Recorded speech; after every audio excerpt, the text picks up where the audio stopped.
Sejumlah warga desa Tamblang Kamis 1 Desember pagi mendatangi Kejaksaan Negeri Buleleng.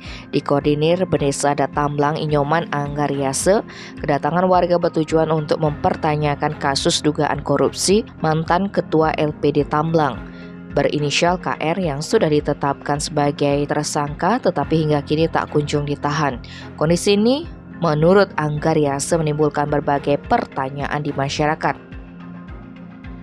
Menanggapi hal ini, Kasih Intel Kejari Buleleng Ide Bagus Alit Ambar Pidade yang menerima kehadiran masyarakat menyampaikan pihaknya masih menunggu hasil audit inspektorat.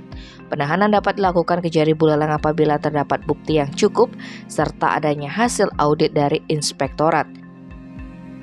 Proses penahanan itu ada tahapannya dan pertimbangannya. Pihaknya pun sudah cukup bukti tapi belum menerima hasil audit inspektorat.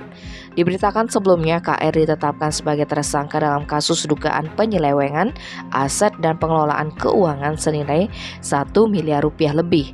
Barang bukti yang diamankan berupa dokumen kredit, dokumen pendirian LPD serta laporan keuangan tahunan. Tim Bali Express melaporkan.